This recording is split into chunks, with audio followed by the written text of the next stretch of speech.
Olá, meus queridos, que Deus abençoe a vida de todos vocês. Estou aqui para mais um vídeo e trazer uma reflexão bíblica para o seu coração. Antes de ler o texto sagrado, eu quero deixar aqui meu agradecimento a todos os 215 inscritos que estão fazendo parte da nossa história.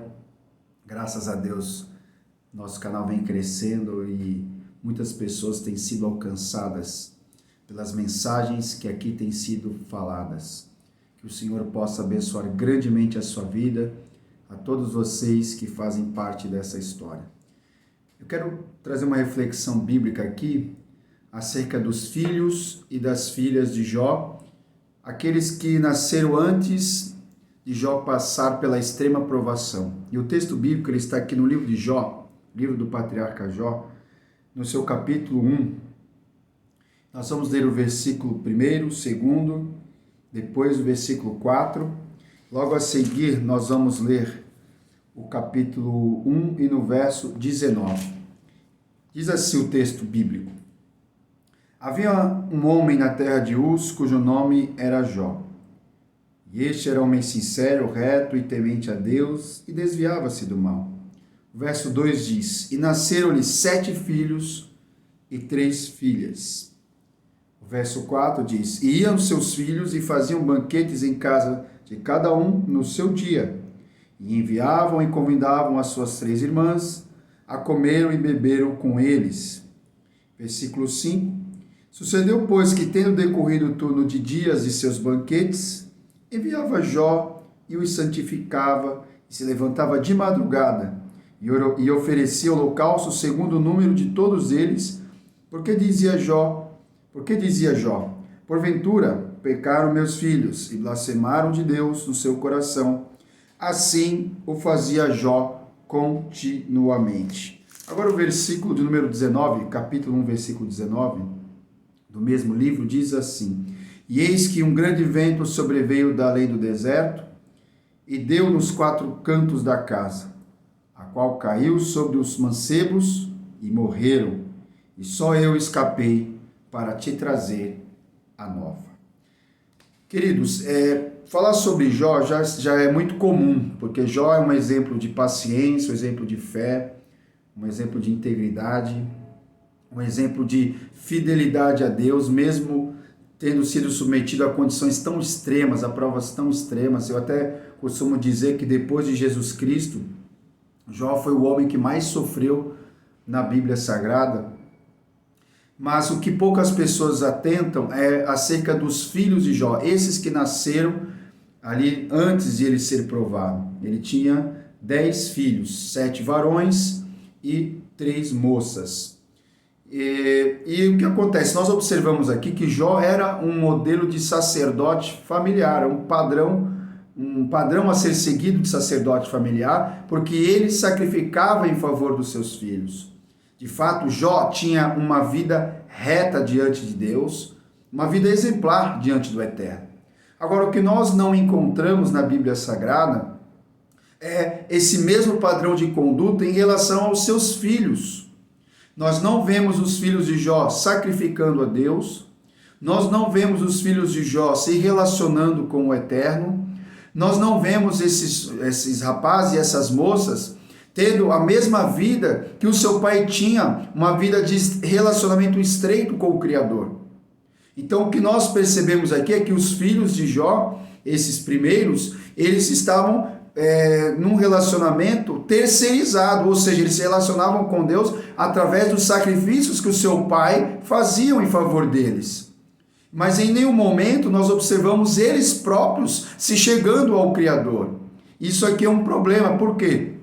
Porque isso cria uma espécie de relacionamento terceirizado. E Deus não aceita relacionamento terceirizado. Não adianta você se basear no relacionamento do seu pai, da sua mãe, do seu pastor. O pai se basear no relacionamento com Deus do seu filho. Não. Cada um tem a sua responsabilidade pessoal diante de Deus. E olha como é interessante. Quando você tem relacionamento com Deus, você tem crédito com Ele. Então, quando Satanás se apresentou diante de Deus para provar a Jó, Jó tinha crédito e Jó foi poupado, a sua vida foi poupada da tribulação que ele passou. Mas os seus filhos não tinham crédito algum. Quando o vento veio sobre a casa, os filhos de Jó não tinham nada diante de Deus, não tinha memorial, não tinha sacrifício, não tinha relacionamento, tanto que eles não sobreviveram ao vento que passaram. Ah, pastor, mas esse negócio de crédito com Deus é bíblico? Claro que é. Olha quando Ezequias, Deus, através do profeta Isaías, profetizou que ele ia morrer. Dizendo assim, desse leito você não vai se levantar, você certamente morrerás. Quando o profeta Isaías saiu, ele chorou abundantemente e disse, Senhor, eu limpei a tua casa, eu restabeleci a Páscoa, eu tirei os cultos idólatras do seio da nação de Judá, eu tenho crédito contigo, Senhor. Aí Deus foi ao profeta Isaías e fez ele voltar dizendo assim, eu acrescentarei pelo crédito que você tem mais 15 anos de vida. Agora os filhos de Jó aqui não tinham crédito algum. Quando veio a hora da tribulação, não ficou pedra sobre pedra. Isso aqui é um ensinamento muito forte para nós. Tem muitas pessoas que querem ter crédito através de um terceiro, através de uma irmã do círculo de oração que ora muito, que intercede pelas pessoas, e essa pessoa mesmo não ora por si, pela sua família. Tem pessoas que querem ter crédito com base no pastor, no líder.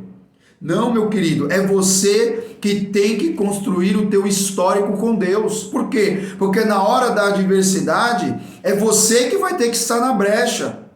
É você que vai ter que estar com a vida no altar. Na hora que o vento soprar na sua vida, é você que tem que estar com crédito diante de Deus para que a tua vida e a tua família sejam poupadas na hora da grande aflição.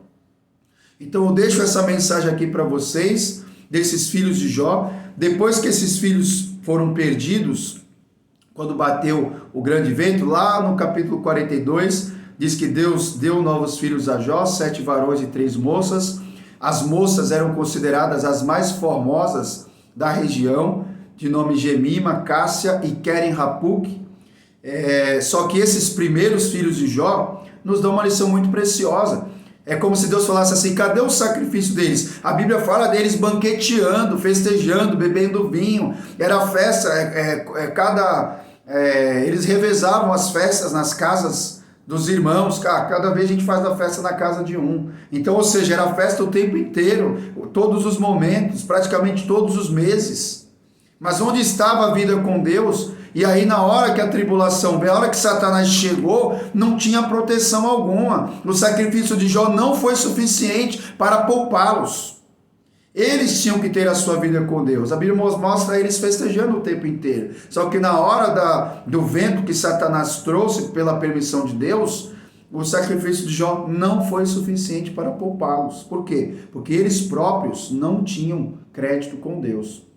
Então, reflita nessa palavra, construa a sua própria história, construa o seu próprio altar, construa a sua vida com Deus, porque na hora que o vento soprar, ninguém vai poder te ajudar. Aí é uma situação que cabe você e Deus. E se você estiver com Ele, certamente Deus será o seu refúgio e fortaleza, o seu esconderijo, e você vai suportar os ventos e as tribulações que vierem contra a sua vida. Que o Senhor possa abençoar grandemente a sua vida, a sua história, a sua existência, em nome do Senhor Jesus.